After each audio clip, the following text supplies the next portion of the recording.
चला बघा इथे आता महत्वाचं मॅग्नेट व इलेक्ट्रोमॅग्नेट. तर मॅग्नेट खूप महत्वाचं आहे. मॅग्नेट शिवाय काहीही करता येत नाही. तर इम्पॉर्टंट मॅग्नेट आहे आपल्यासाठी. तर बघा इथे आवाज येतोय का एकदा कमेंट्स मध्ये सांगा. आवाज ओके आहे? ठीक आहे. आता बघा मॅग्नेट द्याड्या साधन हा चुंबकीय गुणधर्मावर कार्य करतो. काय विचारलं यांनी की द्याड्या साधन चुंबकीय गुणधर्मावर कार्य करत असतो. मग काय करतं चुंबकीय गुणधर्मावर कार्य? तर मोटर. मग फक्त मोटरच का? मोटर, अल्टरनेटर, जनरेटर, अजून ट्रान्सफॉर्मर, हे सगळे कशावर? चुंबकीय गुणधर्मावर कार्य करते. मोटर मध्ये अल्टरनेटर, जनरेटर, ट्रान्सफॉर्मर, रिले हे सगळे काय करतात? चुंबकीय गुणधर्मावर काय करतात? कार्य करत असतात. हे तुम्हाला इथं लक्षात ठेवायचं आहे. फक्त एकच लक्षात ठेवून चालणार नाही. आता मग जे इस्त्री म्हटलेलं इथं, तर ही कोणत्या नियमावर कार्य करते? तर हिटिंग इफेक्टवर. हिटिंग इफेक्ट म्हणजे काय? औष्णिक परिणाम. औष्णिक परिणाम मध्ये तर ती त्याच्यावर कार्य करत असते. नंबर दुसरा क्वेश्चन हा की चुंबकाच्या आतील भागात चुंबकीय रेषाचे वहन डॅश बाजूने होते. म्हणजे बघा आता जे चुंबक आहे, समजा असा गोल चुंबक आहे असं कन्सिडर करा. काय आहे? एक गोल चुंबक आहे असा. इथं आपण एक टोक म्हणू एन आणि इथं काय म्हणू? यस म्हणू याला. तर मग त्यांनी काय सांगितलेलं आहे की चुंबकाच्या आतील भागामधून म्हणजे असा आतमधून, आणि हा झाला इकडचा बाहेरील भाग. मग त्यांनी काय विचारलं? आतील भागातून चुंबकीय रेषांचे वहन डॅश बाजूने होत असते. तर एन कडून म्हणजे नॉर्थ कडून ते साऊथ कडे. आतून काय होतंय? नॉर्थ कडून साऊथ कडे. सॉरी इथं काय म्हणजे सॉर्थ कडून नॉर्थ कडे. साऊथ कडून काय? इकडे आहे साऊथ आणि हे काय आहे? नॉर्थ. म्हणजे उत्तर आणि हे काय आहे? दक्षिण. तर दक्षिणेकडून उत्तरेकडे. दक्षिणेकडून उत्तरेकडे काय होतं? रेषांचं वहन होत असतं. म्हणजे आतील बाजू अशा रेषा वहन होतात नाही चुंबकीय रेषांचं. आणि असं बाहेरून जर होत असेल असं वहन, असं बाहेरून, तर ते काय होतं? नॉर्थ कडून साऊथ कडे. म्हणजे उत्तरेकडून दक्षिणेकडे. बाहेरून काय होतं? बाहेरून उत्तरेकडून दक्षिणेकडे आणि आतून दक्षिणेकडून उत्तरेकडे. हा क्वेश्चन NTPC JEE ला विचारला होता. हा क्वेश्चन कुणाला विचारला होता? NTPC JEE. NTPC JEE ला हा क्वेश्चन विचारला गेला होता. चुंबकाचं वहन कसं होतं म्हणे चुंबकीय रेषांचं.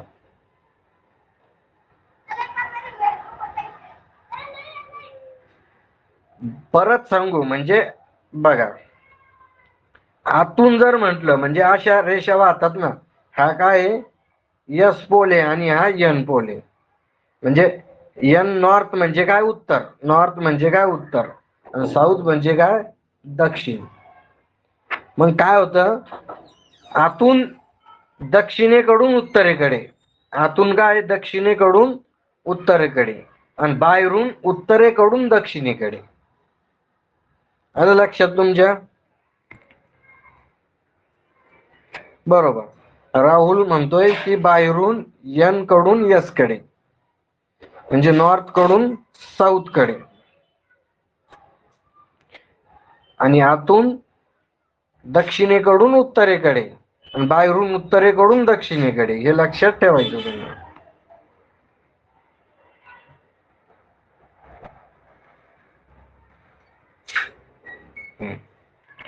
मीटर्स मध्ये द्या चुंबक वापरतात. काय मीटर्स मध्ये द्या चुंबक वापरतात. तर मीटर्स म्हणजे हॉर्सशू चुंबक वापरतात. आता रिंग वापरत नाही, पट्टी नाही, तात्पुरते नाही. कोणतं चुंबक आहे? हॉर्सशू चुंबक. नंतरचा क्वेश्चन आहे 4 नंबरचा क्वेश्चन बघायचं. जे पदार्थ चुंबकीय रेषा ठेवले असतात त्यामध्ये चुंबकत्व लवकर येते ते डॅश चुंबकीय पदार्थ असतात. तर ते असतात फेरोमॅग्नेटिक. फेरो म्हणजे काय? फेरोमॅग्नेटिक. फेरोमॅग्नेटिक काय आहे? फेरोमॅग्नेटिक म्हणजे चुंबकामध्ये ते जर चुंबकीय जे पदार्थ चुंबकीय क्षेत्रात ठेवले असतात त्यामध्ये चुंबकीय लवकर येऊन जाते त्याला म्हणायचं फेरोमॅग्नेटिक मटेरियल. आता आपण बघू कोणते कोणते. एक आहे डायमॅग्नेटिक. कोणता आहे? डायमॅग्नेटिक. एक आहे पॅरामॅग्नेटिक आणि एक आहे फेरोमॅग्नेटिक. पण डायमॅग्नेटिक मटेरियल मध्ये काय येतं? उदाहरण. पॅरामॅग्नेटिक मध्ये काय येतं आणि फेरोमॅग्नेटिक मध्ये काय येतं याचे उदाहरण वगैरे करायचे तुम्ही. तर डायमॅग्नेटिक मध्ये कोणते कोणते येतात? डायमॅग्नेटिक मटेरियल मध्ये सगळ्याच्या ट्रिक सांगितलेल्या आहे मी तुम्हाला, बरोबर. एक जणाने सांगितलंय वूड, पाणी, रबर, पाणी, याच्या ट्रिक सांगितल्या होत्या. तुम्ही विसरले का ट्रिक याची? डायमॅग्नेटिक, पॅरामॅग्नेटिक, फेरोमॅग्नेटिक व्हिडिओ बघितले नाही का तुम्ही?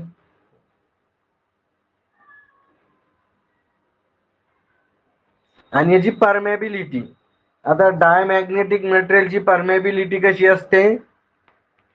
स्लाइटली लेस दॅन 1 म्हणजे 1 पेक्षा थोडी कमी.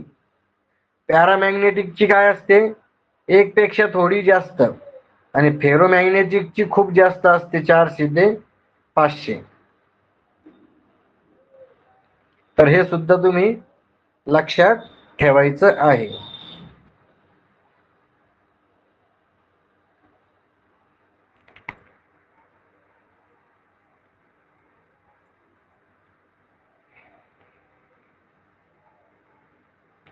नंतरचा MCQ बघायचा आहे.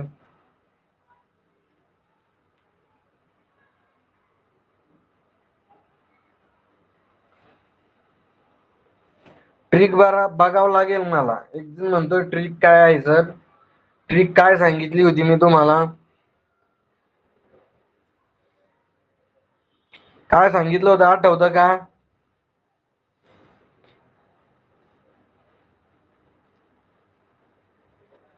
हवा आली, कागद उडाला, पाऊस पडला, असं काही सांगितलं होतं का मी? आठवतं का तुम्हाला काही? डायमॅग्नेटिक मटेरियलची ट्रिक.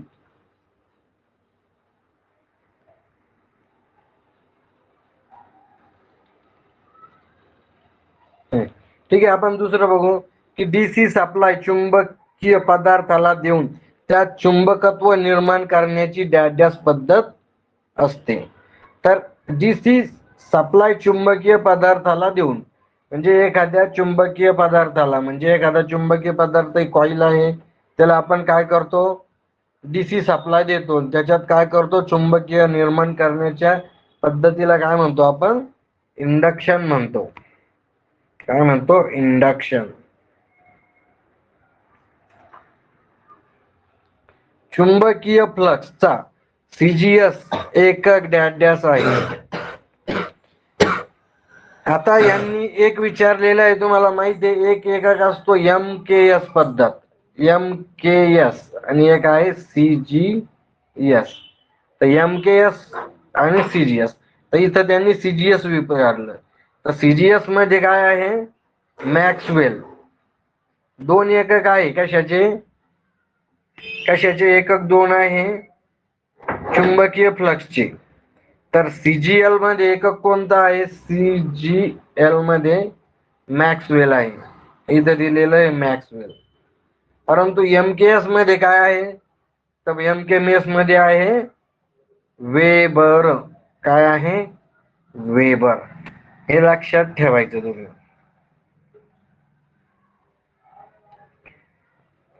तर हे दोन्ही सुद्धा एकक काय आहे? हे दोन्ही एकक कशाचे आहे? चुंबकीय फ्लक्सचे आहे. पण हे काय आहे? सीजीएल मध्ये आहे आणि हे काय आहे? एमकेएस मध्ये आहे. वेबर एमकेएस मध्ये आहे. मग आता बघू की टेस्ला कशाचं एकक आहे सांगा? टेस्ला कशाचं एकक आहे? आणि वेबर पर मीटर स्क्वेअर कशाचं एकक आहे?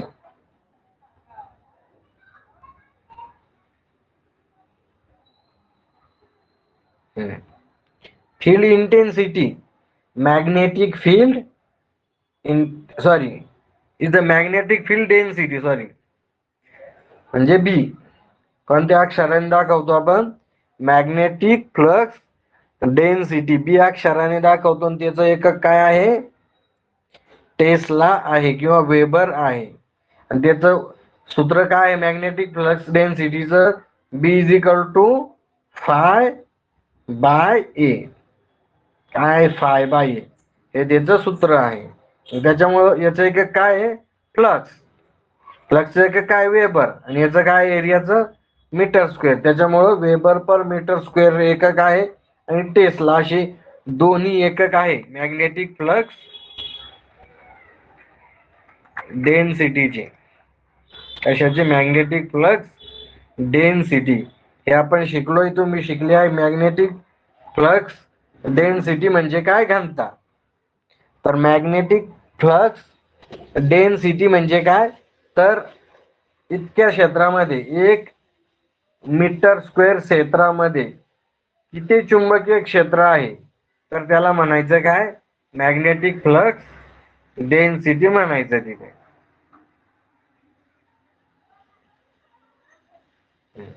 नंतर बघा, चुंबकाच्या N ध्रुवाकडून निघणाऱ्या चुंबकीय रेषा एखाद्या बिंदूतून जितक्या ताकदीने जातात त्याला डॅश म्हणतात. म्हणजे बघा, आता इथं चुंबक आहे, एक N आहे आणि एक S आहे. तर मग इथं आता नेहमी कसं वाहतोय? हा बाहेरून वाहतोय ना, फ्लक्स बाहेरून वाहतात. मग बाहेरून कोणत्या याच्याकडून वाहतात? नॉर्थ कडून साऊथ कडे, म्हणजे उत्तरेकडून दक्षिणेकडे वाहतात असे फ्लक्स. उत्तरेकडून दक्षिणेकडे. मग इथं दिले चुंबकाच्या N ध्रुवाकडून निघणाऱ्या चुंबकीय रेषा एखाद्या बिंदूतून जितक्या ताकदीने जातात त्याला काय म्हटलं जातं? तर फील्ड इंटेन्सिटी म्हणलं जातं. म्हणजे काय? मॅग्नेटिक चुंबकीय तीव्रता. काय म्हणतो आपण त्याला? चुंबकीय तीव्रता असे म्हणत असतो. आणि चुंबकीय तीव्रताचं एकक काय सांगा? चुंबकीय तीव्रतेचं एकक काय आहे?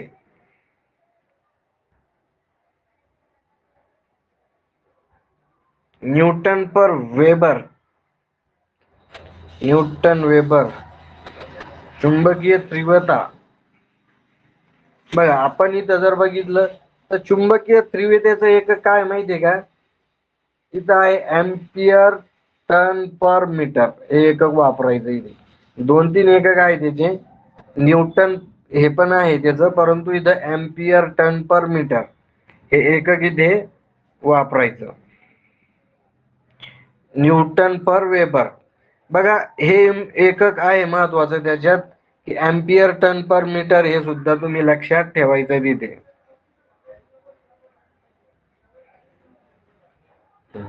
आता नंतरचा क्वेश्चन आहे की दोन चुंबकाच्या पोलमध्ये निर्माण होणारा दाब हा डॅशच्या व्यस्त प्रमाणात असतो. आता इथं तुम्हाला माहित पाहिजे, दोन चुंबकाच्या पोलमध्ये म्हणजे दोन चुंबक आहे आणि त्या चुंबकाच्या पोलमध्ये निर्माण होणारा दाब हा डॅशच्या व्यस्त प्रमाणात असतो. तर अंतराच्या व्यस्त प्रमाणात असतो. कशाच्या?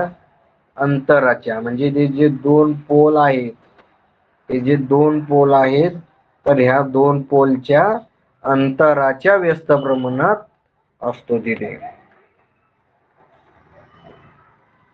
चला नंतरचा एमसीक्यू बघू आपण, की वायरचे टन व त्यातून वाहणारा करंट याच्या गुणोत्तराला डॅश असे म्हणतात.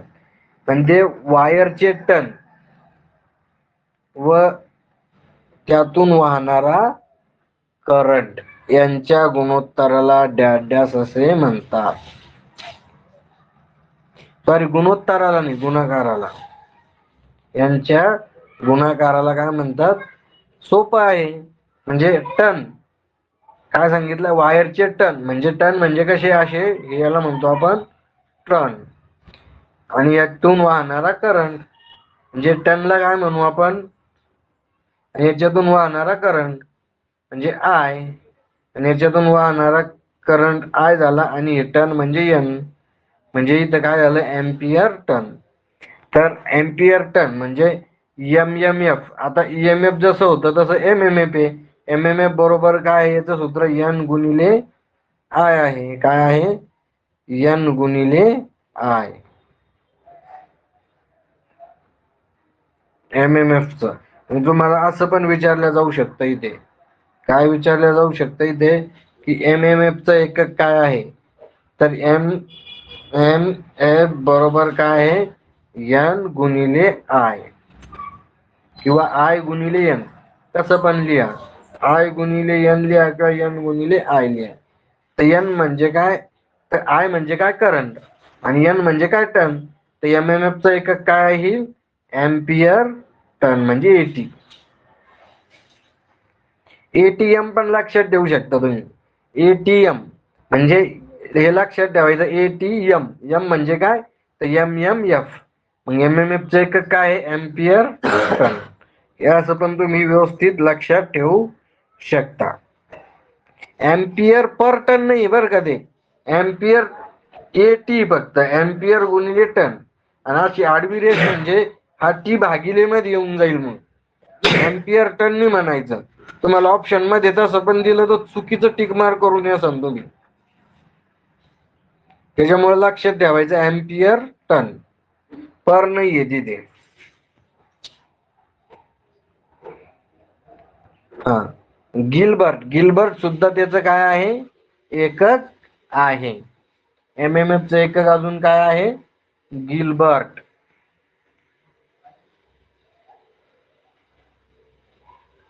हे लक्षात ठेवणं गरजेचं आहे तुमच्यासाठी. आता एमएमएफ कळालं तुम्हाला, तर इथं काय आहे? त्याचं एकक एम्पियर टन आहे. आता रिलक्टन्स म्हणजे काय? तर रिलक्टन्स म्हणजे जसा इलेक्ट्रिकल सर्किट मध्ये रेजिस्टन्स आहे, तसा मॅग्नेटिक सर्किट मध्ये काय आहे? रिलक्टन्स आहे. म्हणजे मग इकडे काय आहे बघा, इथं इलेक्ट्रिकल सर्किट मध्ये काय आहे? की I is equal to V भाग व्ही म्हणजे काय? एमएमएफ. ईएमएफ. व्ही म्हणजे काय? ईएमएफ. ईएमएफ म्हणजे व्ही भागिले R. I is equal to काय आहे? व्ही भागिले आर. हे इलेक्ट्रिकल सर्किट मध्ये. पण मॅग्नेटिक सर्किट मध्ये काय आहे? Phi is equal to M M F भागिले काय आहे? तर यस. काय आहे? एम एम एफ भागिले यस. मग ईएमएफ, इकडं ईएमएफ आहे, इकडं काय आहे? एम एम एफ आहे. म्हणजे ईएमएफ आणि हा झाला एम एम एफ. इकडे करंट आहे, इकडे फ्लक्स आहे, इकडे रेजिस्टन्स आहे, इथं काय? यस म्हणजे रिलक्टन्स आहे. तुम्हाला असं पण विचारलं जाऊ शकतं, जर इलेक्ट्रिकल सर्किट मध्ये आय आहे, तर मॅग्नेटिक सर्किट मध्ये आयच्या सारखं काय आहे? म्हणजे आयच्या तुलनेत काय आहे? तर आयच्या तुलनेत काय? इथं फाय आहे. इकडे करंट तर इकडे फ्लक्स, इकडे ईएमएफ तर इकडे एमएमएफ, इकडे आर तर इकडे यस म्हणजे रेजिस्टन्स, इकडे तिकडे रिलक्टन्स. मग तुम्हाला आर माहिती आहे. आर काय आहे? तर आर म्हणजे हा काय करतो? करंटला विरोध करतो. तर इथं मग जो याला म्हणायचं यस, यस म्हणजे काय, तर हा रिलक्टन्स. तर रिलक्टन्स काय करेल, फ्लक्सला विरोध करेल. हा काय करतो, करंटला विरोध करतो, तर हा फ्लक्सला विरोध करेल. मग तुम्हाला माहित पाहिजे की फ्लक्सला विरोध करणाऱ्या घटकाला काय म्हणतो आपण, रिलक्टन्स असे म्हणतो. मग रिलक्टन्स एकक काय येईल, तर बघा आपल्याला यस काढ, म्हणजे रिलक्टन्सचं सूत्र काय येईल, यस बरोबर काय आहे, एम एम एफ भागिले काय, इथं इथं येईल फ्लक्स. आपण हे यस इकडे घेतलं ना, यस इकडे गेलं, तर काय आलं, रिलक्टन्स एकक सूत्र एम एम एफ भागिले फ्लक्स. म्हणजे इथं एम एम एफ च एकक काय, एम्पियर टन, आणि इथं भागिले मध्ये काय आहे, फ्लक्स एकक वेबर. मग रिलक्टन्स एकक काय आहे, तर रिलक्टन्स एकक काय, एम्पियर टन पर वेबर. काय आहे, एम्पियर टन पर वेबर. हे लक्षात ठेवायचं तुम्ही, एम्पियर टन. म्हणजे आता इथे बघा, हा झाला रिलक्टन्स बद्दल आपण शिकलो. आपण कशाबद्दल माहिती घेतली, रिलक्टन्स बद्दल. आता आपण बघू परमन्स. काय आहे परमन्स. आता परमन्स म्हणजे काय, तर परमन्स म्हणजे जसा इकडे इलेक्ट्रिकल सर्किट मध्ये काय होता, जी म्हणजे कंडक्टन्स होता, तर इकडे काय हा परमन्स आहे. काय आहे, परमन्स. तर मग हा काय करत होता, की करंट वाहण्यास मदत करत होता. तर परमन्स काय करेल, मग हा फ्लक्स वाहण्यास काय करेल, मदत करेल. मग याचं एकक काय आहे परमन्सचं, जर रिलक्टन्स एक काय बघितलं आपण, एम्पियर टर्न पर वेबर हे एकक बघितलं. मग परमन्स रिलक्टन्सच्या विरुद्ध आहे, तर मग याचं काय एकक येईल, तर एकक काय होईल, वेबर पर एम्पियर टन असं येऊन जाईल. वेबर पर एम्पियर टन असं त्याचं एकक येऊन जाईल. म्हणजे हे असं तुम्ही लक्षात ठेवणं गरजेचं आहे. एकदम सोपं आहे, इतकं काही कॉम्प्लिकेटेड नाहीये. आता इथं बघा, रिलक्टन्सच्या विरुद्ध संज्ञा सांगा. तर आता सांगितलं रिलक्टन्स म्हणजे काय, तो जो फ्लक्सला विरोध करतो असा घटक. त्याच्या विरुद्ध कोणता आहे, तर तो काय आहे, परमन्स. काय आहे, परमन्स आहे. आता नंतरचा MCQ बघा इथे, चुंबकीय पदार्थ डॅश डॅश नियमावर आधारित आहे. तर चुंबकीय पदार्थ कोणत्या याच्यावर आधारित आहे, फॅराडेच्या नियमावर आधारित आहे. त्याच्यामुळं फॅराडेचा नियम तुम्ही लक्षात ठेवायचा. चुंबकीय पदार्थ डॅश डॅश नियमावर आधारित असताल तर फॅराडेच्या नियमावर आधारित आहे चुंबकीय पदार्थ. आता नंतरचा क्वेश्चन बघा. नंतरचा क्वेश्चन आहे, टेरॉइडच्या अटी 3 पट वाढविल्यास तर चुंबकीय फ्लक्स. आता काय विचारलेलं आहे त्यांनी, की टेरॉइडच्या अटी 3 पट वाढवल्यास चुंबकीय फ्लक्स. टेरॉइडच्या अटी, टेरॉइडची अटी काय आहे, कुणाला माहितीये का,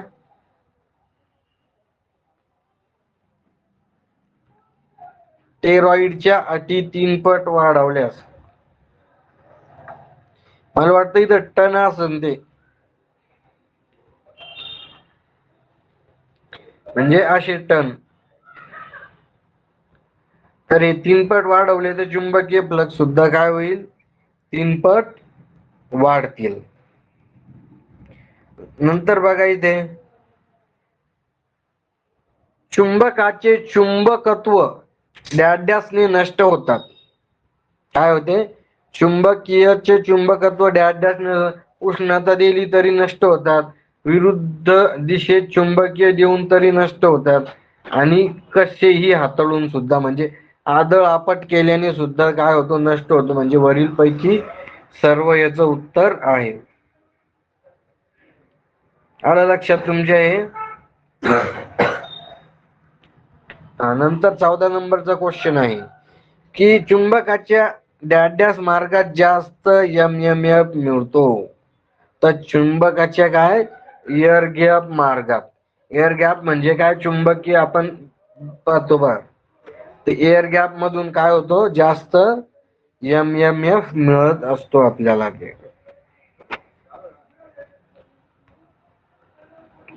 15 नंबरचा क्वेश्चन आहे, चुंबकत्व मध्ये निर्माण होणाऱ्या EMF ची दिशा डॅश डॅश नियमाने शोधतात.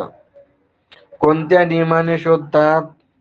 तर फ्लेमिंगच्या उजव्या हाताच्या नियमाने. आणि हा कुठे वापरतो आपण फ्लेमिंगच्या उजव्या हाताचा नियम?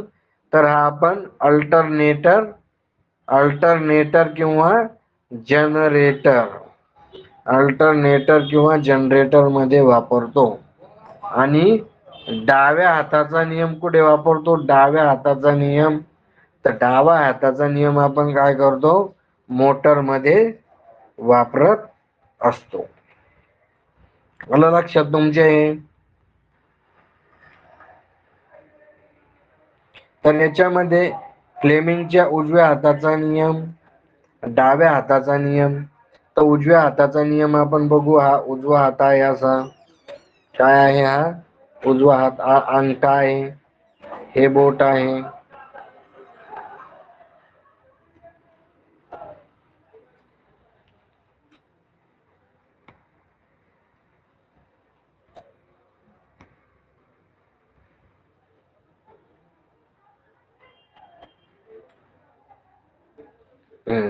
म्हणजे हा झाला अंगठा. तर अंगठा काय दाखवतो? तर कंडक्टरची दिशा दाखवतो. काय दाखवतो अंगठा? कंडक्टरची दिशा दाखवत असतो. नंतर हे काय दाखवतं? तर चुंबकीय क्षेत्र. चुंबकीय क्षेत्र काय दाखवतं? हे चुंबकीय क्षेत्र. आणि हे जे बोट आहे, मधलं बोट, हे कोणतं बोट आहे? मधलं बोट. तर मधलं बोट काय दाखवतं? EMF दाखवतं. आलं लक्षात तुमच्या? अंगठा हा जो दाखवतो, हा दाखवतो कंडक्टरची दिशा. आणि हे जे बोट आहे, फोर्थ फिंगर म्हणजे चौथं बोट म्हणू शकतो आपण त्याला, तर ते दाखवतं चुंबकीय क्षेत्र. आणि मधलं बोट जे आहे, तर ते दाखवतं EMF म्हणजे तयार होणार व्होल्टेज. असाच आपण काय करतो? डाव्या हाताचा नियम वापरतो. तर हा इकडे डावा हात काढून बघू आपण, जमतो का आपल्याला? तर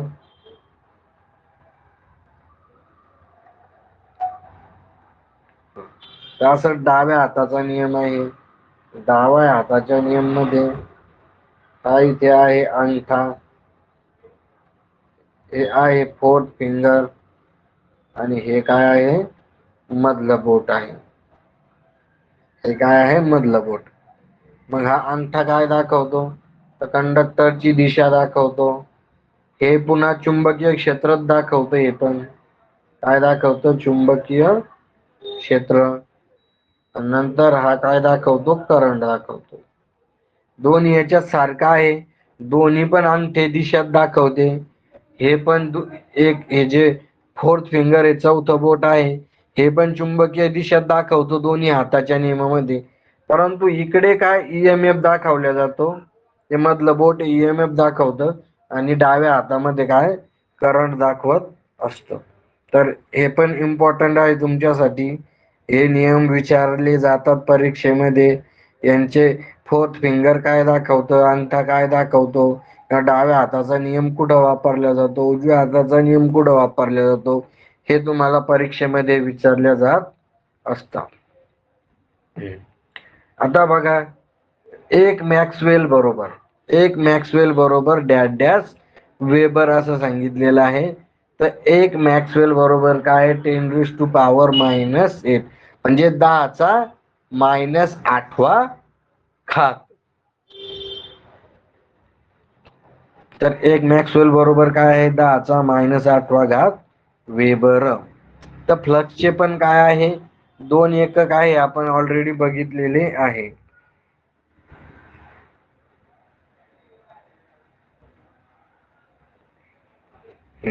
नंतर बघू आपण काय? 10⁻10. शुभांगी काय म्हणते? 10⁻10.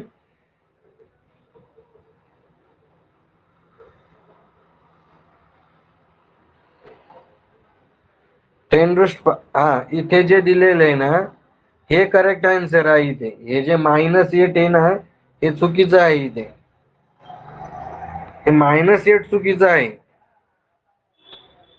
हे इथं करेक्शन करून घ्या. बरोबर आहे. इथं हे जे सांगतोय ना मी हे इथं आन्सर दिलेलं आहे त्यांनी की 10⁻⁻8. तर इथं काय दिलेलं आहे 10⁻8 फक्त 10⁸ घात. तर हे -8 जे आहे ते इथं चुकीचं उत्तर आहे. हे लक्षात ठेवा. इथं ए च्या जागी काय पाहिजे बी उत्तर आहे. इथे काय आहे बी. पुस्तकामध्ये बऱ्याच चुका असतात त्याच्यामुळं इथं करेक्शन करून घ्या तुम्ही. नंतरचा क्वेश्चन बघा. कायम चुंबक डॅश पदार्थापासून बनवला जात असतो. तर कायम चुंबक म्हणजे परमनंट मॅग्नेट. तर परमनंट मॅग्नेट हा फेरो मॅग्नेटिक मटेरियल पासून बनवला जातो. फेरो चुंबकीय पदार्थापासून बनवला जात असतो. हा म्हणजे अल्निको. हा अल्निको अलॉय काय म्हणताय तुम्ही. एक जण सांगतोय की अल्निको पासून तो बनवला जातो. म्हणजेच तो अल्निको म्हणजे तो फेरोमॅग्नेटिक मटेरियल आहे. ते आलं लक्षात तुमच्या. आता इथे बघा नेक्स्ट क्वेश्चन घेऊ आपण. 18 नंबरचा क्वेश्चन घेऊ इथे की जो की जर चुंबकाच्या दोन पोल मधला अंतर दुप्पट केल्यास. काय म्हणतोय हा की चुंबकाच्या दोन पोल मधील अंतर दुप्पट केल्यास पोल स्ट्रेन दुप्पट केल्यास तर त्याची प्रेरणा सांगा. आता हा जो आहे तर प्रेरणा म्हणजे फोर्स. तर हा जो आहे तर या बरोबर काय आहे इथे. तर इथे त्यांनी काय सांगितलेलं आहे. इथं काय आहे डी म्हणजे दोन पोल मधील अंतर डी चा वर्ग. आणि इथं काय आहे इथं आहे फाय आणि φ2. म्हणजे इथं आपण काय म्हणू शकतो त्याला.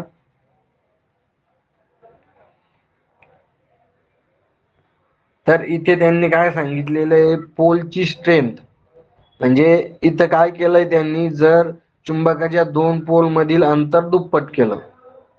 काय केलेलं आहे दोन पोल मधील अंतर दुप्पट केलं तर काय होईल इथे हा कमी होऊन जाईल. परंतु इथे काय म्हटलेलं आहे त्यांनी पोलची स्ट्रेंथ दुप्पट केल्यास म्हणजे पोलची स्ट्रेंथ सुद्धा आपण दुप्पट केली तर एफ सुद्धा काय होईल वाढून जाईल. त्याच्यामुळे इथे काय आहे डी फरक पडणार नाही. आता चुंबकाचा रिलक्टन्स डॅश मध्ये मोजतात. तर आत्ताच घेतलंय आपण चुंबकाचा रिलक्टन्स कशामध्ये मोजतो. काय सूत्र reluctance S is equal to M M F भागिले काय आहे फाय. एम एम एफ च एक काय आहे एम्पियर टन आणि फ्लक्स काय आहे वेबर.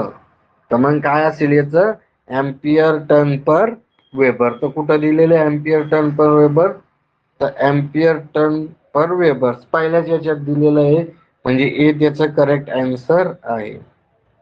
काय आहे ए त्याचं करेक्ट आन्सर आहे. ते करेक्ट आन्सर आहे. मग याच्या विरुद्ध जर त्यांनी दिलं की वेबर पर एम्पियर टन तर weber per ampere turn weber per ampere turn कशाचं असेल तर परमनचं असेल. परमनन्स असेल. बरोबर शुभांगीने बरोबर सांगितलं. गुड. शुभांगीचा चांगला अभ्यास चालू आहे. सगळे विद्यार्थी कमेंट्स मध्ये उत्तर देत चला म्हणजे मला पण कळेल तुमचा अभ्यास कुठं कमी पडताय तुम्ही अजून तुम्हाला किती अभ्यास करण्याची गरज आहे.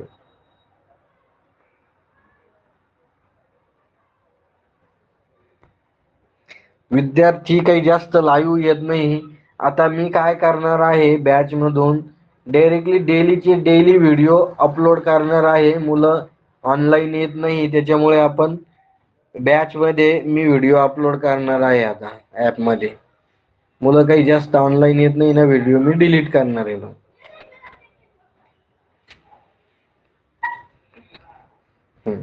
आता चुंबकाचा, इथे बघा आता चुंबकाचा नेक्स्ट क्वेश्चन बघू आपण की चुंबकाचा फ्लक्स प्रति युनिट क्षेत्रफळाला डॅश डॅश म्हणतात.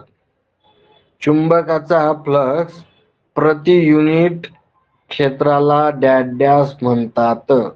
तर चुंबकीय फ्लक्सची घनता म्हणतात. म्हणजे काय, प्रति युनिट क्षेत्राला. तर मग त्याला काय म्हणतो आपण, घनता म्हणजे बी. मॅग्नेटिक फ्लक्स डेन्सिटी, तर त्याला काय म्हणतो, घनता. डेन्सिटी म्हणजे काय, घनता, चुंबकीय घनता. जे पदार्थ फार थोडे चुंबकाचे कार्य करतात त्याला डॅश डॅश पदार्थ म्हणतात. तर बघा, पॅरामॅग्नेटिक म्हणतात. म्हणजे काय करतात, जे पदार्थ फार थोडे चुंबकाचे कार्य करतात. म्हणजे आपण बघितलं की डायमॅग्नेटिक मटेरियल काय करतो, जे लोखंडाला आपल्याकडे आकर्षून घेत नाही. पॅरामॅग्नेटिक मटेरियल काय करतो, थोड्या प्रमाणात काय करतो, चुंबकाला थोड्या प्रमाणात लोखंडाला आपल्याकडे आकर्षित करून घेत असतो.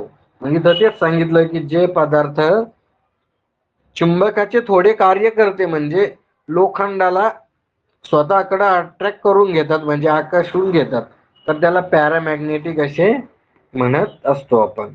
आणि फेरोमॅग्नेटिक म्हणजे काय, लास्ट त्याचे फेरोमॅग्नेटिक, तर ते जास्त प्रमाणात काय होतात, चुंबकाला आपल्याकडे आकर्षून घेत असतात. नंतर बघा, चुंबकीय क्षेत्राचे मॅट्रिक तीव्रतेचे एकक डॅश डॅश आहे. काय आहे, चुंबकीय क्षेत्राचे मॅट्रिक तीव्रतेचे एकक डॅश डॅश आहे.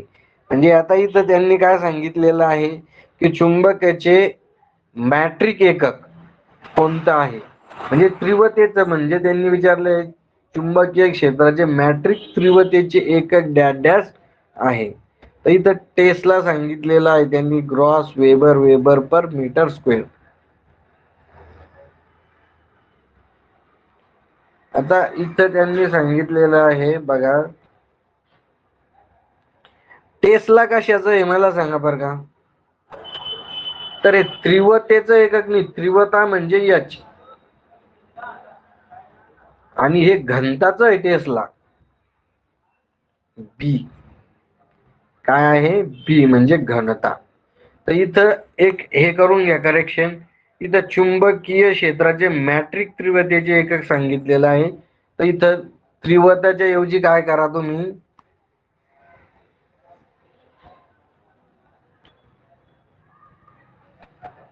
इथं तीव्रतेच्या ऐवजी काय करा, इथं घनता करा.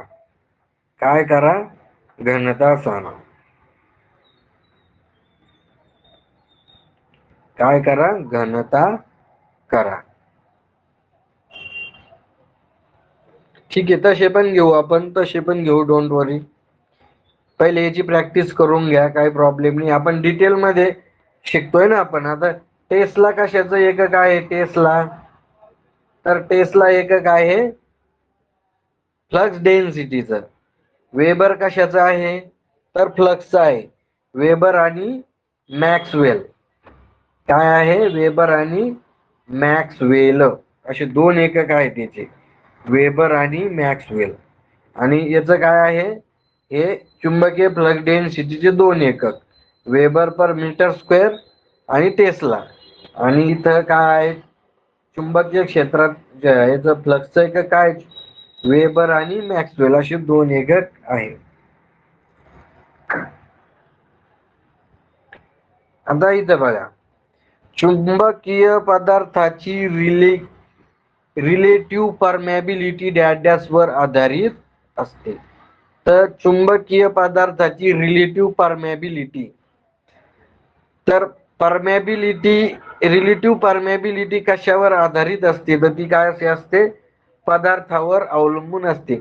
आपण हे बघितलं बा, रेजिस्टिव्हिटी म्हणजे रोधाचा नियम बघितला की नाही आपण, रोधाचा नियम, R = रो एल भागिले ए.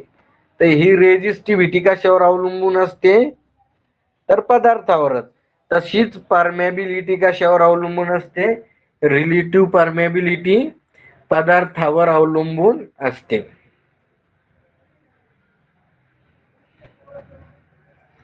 आता नंतरच बघा इथं तुम्ही की चुंबकीय फ्लक्सची दिशा शोधण्यासाठी डॅश डॅश नियम वापरतात. चला आता इथं हे नाही, हे ऑप्शन सांगा बरं का. चुंबकीय फ्लक्सची दिशा शोधण्यासाठी डॅश डॅश नियम वापरतात.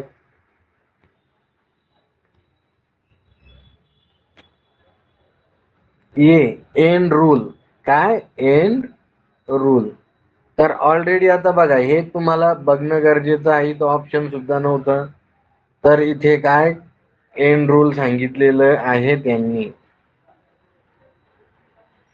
तर चुंबकीची दिशा इथं आता बघा, आता विद्यार्थ्यांनी एंड रूल उत्तर दिलेलं आहे आणि इथं एक जणांना उत्तर दिलंय की कॉर्क रूल. तर इथं कॉर्क रूल दिलेला आहे. म्हणजे हा कॉर्क रूल काय सांगतो, खेळाचा नियम काय सांगतो तुम्हाला आठवतो का. असा खेळ आहे बघा, असा खेळा होता, त्याला असे आट्या. हा खेळाचा नियम आठवतो का तुम्हाला. तर इथं त्यांनी काय सांगितलेलं आहे, तर दिशा चुंबक, त्यांनी इथं विचारलेलं आहे की चुंबकीय फ्लक्सची दिशा शोधण्यासाठी, तर दिशा शोधण्यासाठी आपण काय करतो, हे वापरतो रूल कोणता, स्क्रू रूल. कारण बघा त्याच्या भोवती असे काय असतात, चुंबकीय रेषा. त्या खेळाच्या भोवती काय असते, हा खेळ आहे, त्याच्या खेळाच्या भोवती काय आपल्याला असे चुंबकीय क्षेत्र दिसून येते. त्याच्यामुळे तो कॉर्क रूल आपण तिथे काय करतो, वापरत असतो. आता बघा इथं दिलेलं आहे की डॅश डॅश पदार्थ तात्पुरता चुंबकीय बनवण्यासाठी वापरला जातो.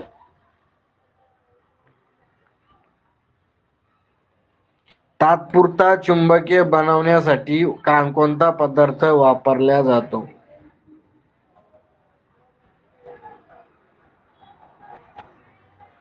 तीच तारेभोवती निर्माण होणारी, तर डॅश डॅश पदार्थ हा चुंबक बनवण्यासाठी वापरला जातो. तात्पुरता चुंबक म्हणजे कसा, ही कॉईल आहे, ह्या कॉईलला सप्लाय द्यायला आपण, सप्लाय द्यायला की याच्या भोवती काय होईल, चुंबकीय क्षेत्र निर्माण होईल. याच्या भोवती काय होईल, या कॉईलच्या भोवती चुंबकीय क्षेत्र निर्माण होईल. आणि हा सप्लाय काढून घेतला तर चुंबकीय क्षेत्र गायब होऊन जाईल. तर याला म्हणायचं तात्पुरते चुंबक. काय म्हणताय म्हणायचं याला, तात्पुरते चुंबक म्हणायचं. आता तात्पुरते चुंबक जे आहे, आणि जो आपलं स्पीकर मध्ये वगैरे हे चुंबक वापरतो आपण, तर तो परमनंट चुंबक झाला, म्हणजे कायमचा. तर इथं त्यांनी म्हटलेलं आहे की तात्पुरता चुंबक तयार करण्यासाठी डॅश डॅश पदार्थ वापरला जातो. कोणता पदार्थ वापरला जातो सांगा बरं का. आता क्रोमियम कुठे वापरला जातो, तो क्रोमियम कुठे वापरतो आपण, क्रोमियम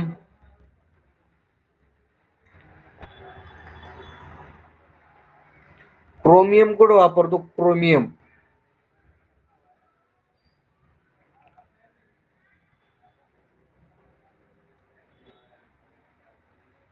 कॉपर, ॲल्युमिनियम.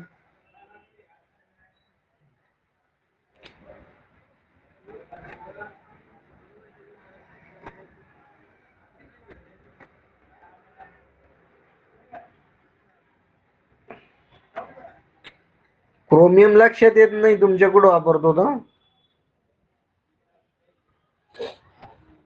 कॉपर आणि ॲल्युमिनियम कुठे वापरतो, तर डिस्ट्रीब्युशन सिस्टीम मध्ये.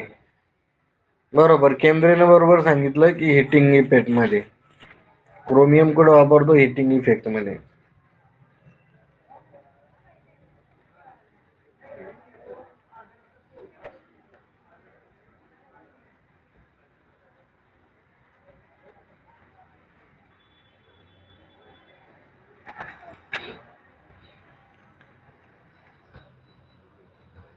तर इथं म्यू मेटल दिलेलं आहे. काय आहे? Mu metal. म्यू मेटल काय आहे? म्यू मेटल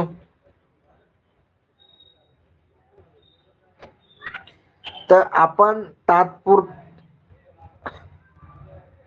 तरी आपण काय जे कॉईल वापरतो हे तात्पुरतं चुंबक. कळालं का तुम्हाला? तात्पुरतं चुंबक काय आहे? तर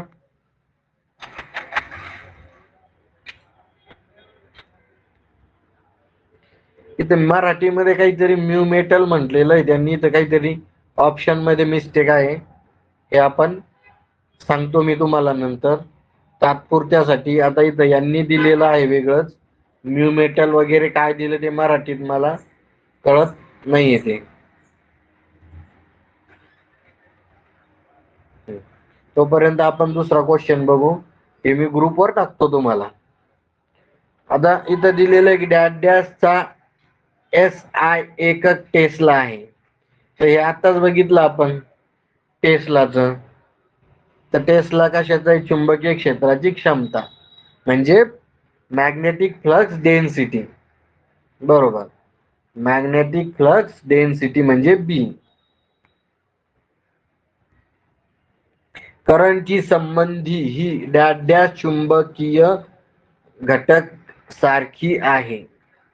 तर इथं बघा, आता इथं तेच सांगितलं मी तुम्हाला. इथं ती जर इलेक्ट्रिकल सर्किट मध्ये करंट आहे तर मॅग्नेटिक सर्किट मध्ये काय आहे? त्याच्यासारखं संबंध कशाशी आहे त्याचा? तर फ्लक्सची आहे. कशाची आहे? फ्लक्स म्हणजे फाय. हे आपण ऑलरेडी इथं बघितले आहे. तेच सांगितलं त्यांनी. करंट संबंधी ही डॅश डॅश चुंबकीय घटक सारखी आहे. तर कशाशी आहे? फ्लक्स. आणि रिलक्टन्सच्या संबंध रिलक्टन्स सारखा काय आहे? समतुल्य काय आहे? रिलक्टन्सच्या समतुल्य रेजिस्टन्स. फ्लक्सची घनता तर इथं काय राहील? इथं इथं परमिनियन्स. तर इथं काय राहील? कंडक्टन्स. याच्या समतुल्य आहे. नंतरचा क्वेश्चन बघू आपण इथे.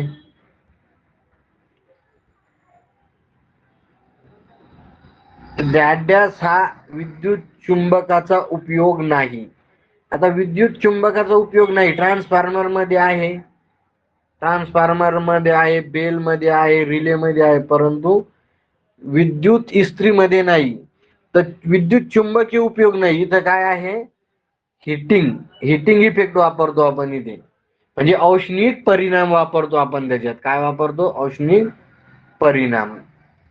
तर कोणत्या याच्यात वापरत नाही आपण? विद्युत इस्त्रीमध्ये वापरत नाही.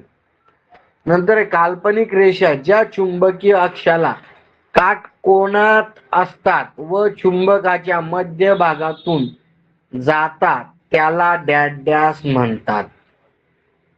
तर याला काय म्हटलं जातं? चुंबकीय न्यूट्रल अक्ष. तर हा जो आहे तर आर्मेचर रिॲक्शन मधला क्वेश्चन आहे हा. तर हा याला काय म्हटलं जातं? चुंबकीय न्यूट्रल अक्ष म्हटलं जात असतं. आता इथं बघा, इथं विचारलेलं की डॅश डॅश हा पॅरा मॅग्नेटिक चुंबकीय पदार्थ आहे. पॅरा चुंबकीय म्हणजे पॅरामॅग्नेटिक पदार्थ आहे. तर पॅरामॅग्नेटिक कोणता आहे इथं?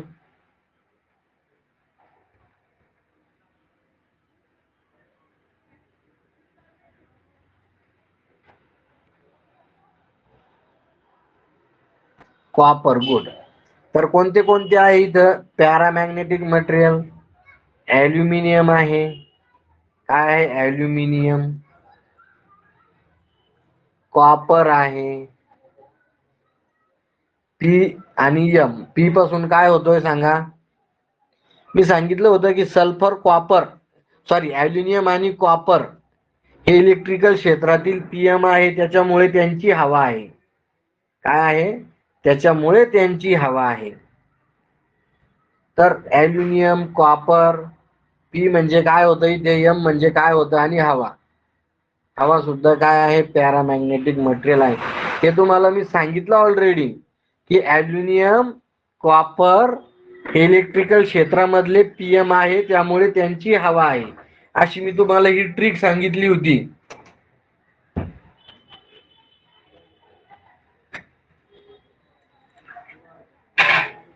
अशी मी काय सांगितली होती तुम्हाला, त्यांची ट्रिक सांगितली होती, याच्यामुळे लक्षात ठेवायचं. पॅरामॅग्नेटिक मटेरियल कोणते? अल्युमिनियम, कॉपर, हवा, अजून काय? पी आणि एम म्हणजे काय सांगा मला, आठवतं का तुम्हाला? व्हिडिओ बघा आपले परत परत.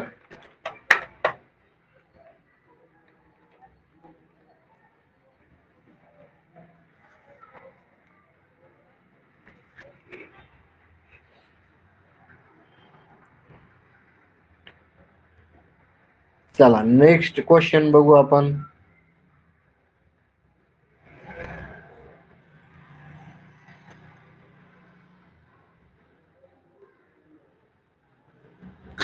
मॅग्नेशियम, एम म्हणजे मॅग्नेशियम आणि पी म्हणजे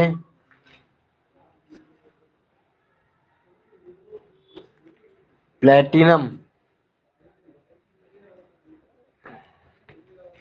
चला, फील्ड इंटेन्सिटीचा एकक आहे. आता फील्ड इंटेन्सिटीचं एकक सांगा मला. फील्ड इंटेन्सिटीचं एकक सांगा मला. इंटेन्सिटी म्हणजे एच. फील्ड इंटेन्सिटी बरोबर, आताच सांगितलं मी तुम्हाला. त्याचं एकक काय आहे? एम्पियर टन पर मीटर. काय आहे? एम्पियर टन पर मीटर. गुड.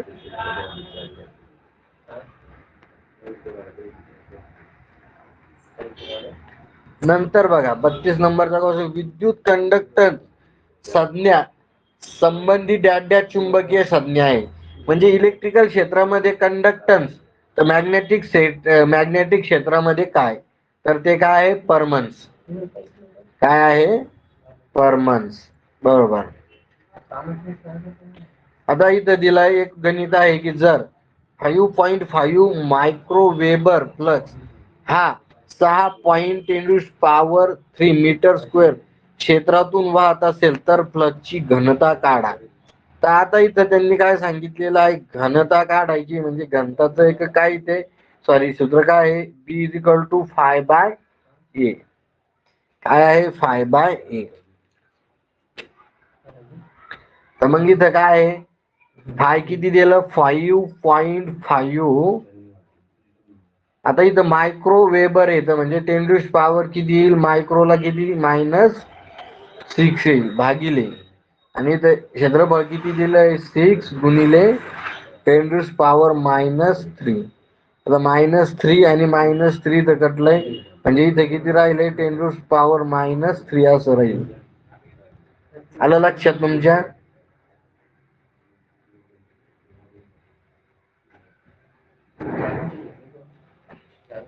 तर हे कॅल्क्युलेशन वगैरे आपण केलं तर 917 मायक्रो टेस्ला आहे. आता तिथं टी दिलाय म्हणजे काय? टेस्ला. आलं लक्षात तुमच्या? तर हे तिथं उत्तर येईल त्याचं. हे सूत्र लावून तुम्ही तिथं उत्तर काढू शकता. सोपं आहे ते. एकदा आपल्याला फॉर्म्युला माहित झाला की कॅल्क्युलेशन सगळ्यांना येऊनच जात असतं. आता नंतरचा क्वेश्चन आहे बघा. काय सांगतो की हाय चुंबकीय पदार्थाचा उदाहरण, सॉरी डाय येते, डायमॅग्नेटिक. काय आहे? डायमॅग्नेटिक पदार्थाचे उदाहरण कोणते आहे? तर डायमॅग्नेटिक मध्ये काय येतं? बिस्मिथ येतं. तर तांबे कशामध्ये येतं? पॅरामॅग्नेटिक. अल्युमिनियम पण पॅरामॅग्नेटिक. मॅग्नीज पण पॅरामॅग्नेट मध्ये येतं. फक्त बिस्मिथ कशामध्ये येतं? तर डायमॅग्नेटिक मध्ये येतं. डायमॅग्नेटिक मटेरियल म्हणजे काय? तर इन्सुलेटिंग मटेरियल. डायमॅग्नेटिक मटेरियल म्हणजे काय? तर इन्सुलेटिंग मटेरियल आहे ते.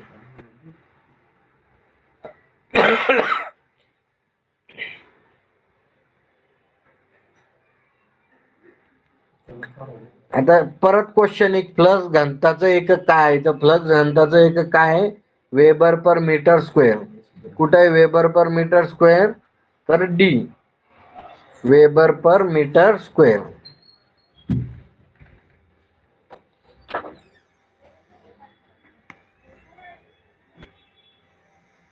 रिलक्टन्सचं एकक बघा, रिलक्टन्सचं एकक, रिलक्टन्स आपण आत्ताच बघितलं. रिलक्टन्सचं एकक काय आहे, तर रिलक्टन्सचं एकक एम्पियर टन पर वेबर म्हणजे डी, एम्पियर टन पर वेबर.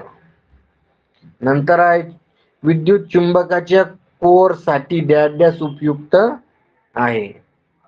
तर चुंबकीय कोर साठी काय, सॉफ्ट आयन. काय सॉफ्ट आयन म्हणजे आपण त्याला काय म्हणतो, सॉफ्ट मॅग्नेटिक मटेरियल. म्हणजे तुम्हाला सांगतो कोणतं आहे ते. दोन मटेरियल असतात ना, आपण बघितलं की कोणतं आहे, CrGO आणि एक आहे HrGO. म्हणजे जे आहे CrGO, तर हे cold rolled grain oriented silicon steel material, cold rolled grain oriented origin, आणि hard rolled grain oriented material आहे. तर हे सॉफ्ट असतं आणि हे हार्ड असतं. तर याची परमेबिलिटी खूप चांगली असते, परमेबिलिटी खूप चांगली असते. त्याच्यामुळे आपण काय करतो, सॉफ्ट मॅग्नेटिक मटेरियल वापरत असतो. काय करतो, सॉफ्ट मॅग्नेटिक मटेरियल वापरत असतो. तर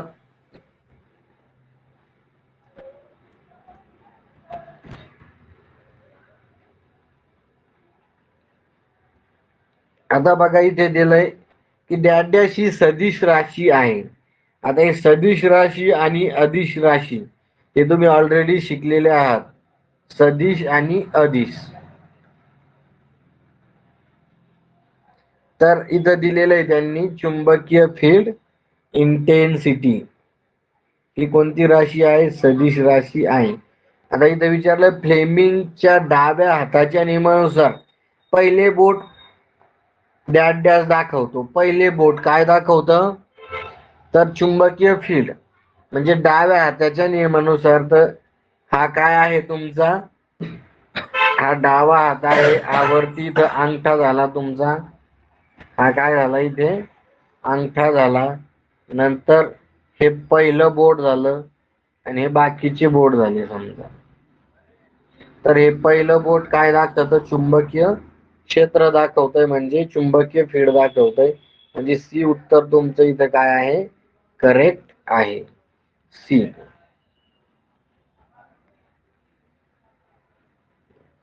नंतरचा क्वेश्चन आहे तुमच्यासाठी, लास्टचा क्वेश्चन आहे की 40 नंबरचा क्वेश्चन, डॅश डॅश कमी रिलक्टन्स पदार्थ आहे. म्हणजे कमी रिलक्टन्स कोणत्या पदार्थाचा आहे असं त्यांनी विचारलेलं आहे. तर कमी रिलक्टन्स कोणत्या पदार्थाचा आहे, तर निकेलचा आहे. कशाचा आहे, निकेल. तर हे लक्षात ठेवायचं तुम्ही.